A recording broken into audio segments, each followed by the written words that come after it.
एक गांव में एक जवान लड़का रहता था और वो अपने आलसीपन और कामचोरी के लिए मशहूर था।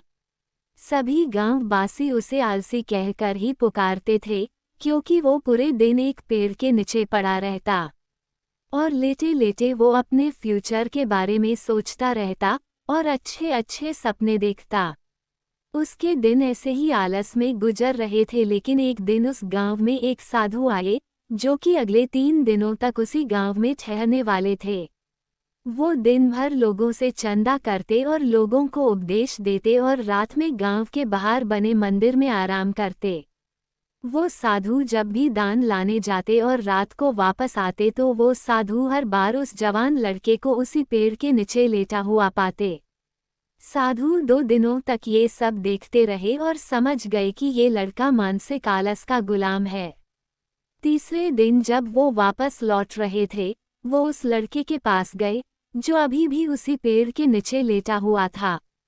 साधु ने लड़के से कहा, बेटे मेरे पास तुम्हारे लिए एक काम है। मैं चाहता हूँ कि तुम उस पहाड़ी की चोटी तक जाओ और वहाँ से मेरे लिए एक पंख लेकर आओ।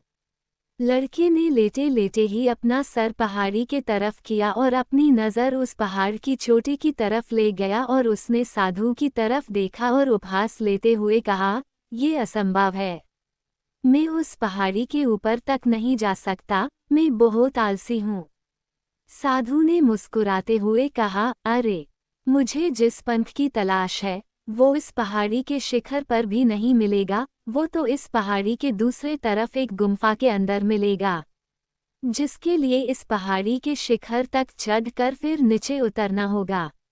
लेकिन वो कोई साधारण पंख नहीं है, वो ऐसा पंख है जिसे तुमने कभी नहीं देखा होगा। वो पंख साधारण लेकिन सुंदर पंख है जो रोशनी बिखेरता है। साधु के इन बातों से उस लड़के के अंदर एक्साइटमेंट बढ़ गई। उसने आज से पहले ऐसे पंख के बारे में कभी नहीं सुना था और ऐसे रोमांचक सफ़र के बारे में सुनकर वो अंदर ही अंदर एक्साइटमेंट हो गया था।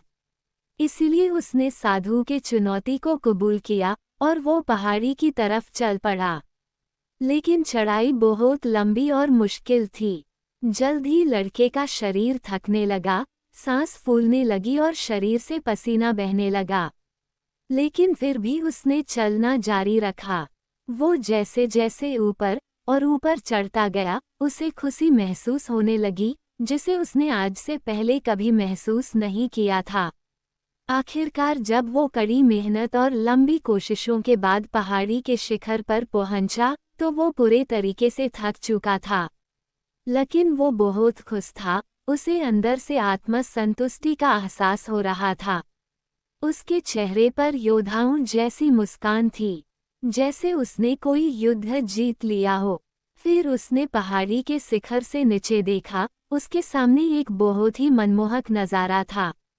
लेकिन असली चुनौती आगे थी, क्योंकि उसे फिर उस पहाड़ी से नीचे भी उतरना था और उस गुम्फा को भी ढूंढना था जिसमें पंख मिलने की बात कही गई थी। नीचे उतरना बहुत ही ज़्यादा मुश्किल और खतरनाक था, क्योंकि ढलान ज़्यादा गहरी थी और चढ़ाई के समय लड़का बहुत बार लड़खड़ाया और गिरा भी था। तो वो डर भी उसके अंदर था। लेकिन साधु को वो पंख लाके देने के वादे की वजह से वो लगातार आगे बढ़ता रहा। काफ़ी खोज, मुश्किल और कड़ी मेहनत के बाद जब वो अंत में गुम्फा तक पहुंचा तो उसने देखा कि पंख वहीं पड़ा हुआ था, जिसके ऊपर एक बड़ी सुराख से आने वाली रोशनी की वजह से चमक रहा था। फिर उसने उस पंख को उठाया और उसकी सुंदरता को देखता ही रह गया। वो काफ़ी देर तक पंख को ही घूरता रहा, लेकिन फिर अचानक उसे याद आया, मुझे तो अभी वापस भी जाना है। उसने खुद के तरफ देखा, वो पूरी तरह से थक चुका था और वो चिंता में पड़ गया कि वो पहाड़ में कैसे चढ़ेगा और वो साधु तक पंख कैसे पहुंच जाएगा। एक पल के लिए उसने हार मानने के बारे में सोचा, लेकिन उसे वो खुशी और गर्व की भावना की याद आ गई जो उसने पहाड़ी के शिखर पर पहुंचकर महसूस किया था। उसे एहसास हुआ कि उसके अंदर इस सफ़र को दोबारा पूरा करने की ताकत और मजबूती है। वो दोबारा पहाड़ी पर चढ़ने लगा। उसके मांसपेशियों में दर्द हो रहा था और कमजोरी की वजह से पैर कांप रहे थे। सांस फूल रही थी। वो कई बार लड़खड़ा कर गिर भी पड़ा, लेकिन उसने हार नहीं मानी। वो खुद को आगे बढ़ाने के लिए लगातार मोटिवेट करता है। अथक मेहनत और घंटों की कड़ी कोशिशों के बाद जब वो साधु के पास पहुंचा और उनके हाथों में वो पंख रखा, तो उसके खुशी का ठिकाना न रहा। उसे महसूस हुआ कि उसने आज अपने आलस पर काबू पा लिया है और कुछ बढ़िया करके दिखाया है। उसके चेहरे पर इतनी खुशी और संतुष्टि का भाव देखकर साधु मुस्कुराए और बोले, बहुत बढ़िया मेरे बच्चे। आज तुमने जीवन का बहुत ही महत्वपूर्ण सबक सीखा है कि आलस कोई ऐसी चीज नहीं है जिसे स्वीकार कर लिया जाए, बल्कि आलस एक चुनौती है जिसे दूर करना होगा। ये एक बाधा है जिसे पार करना होगा और आलस को खत्म करने के लिए तुम्हें अपना पहला कदम उठाना ही होगा।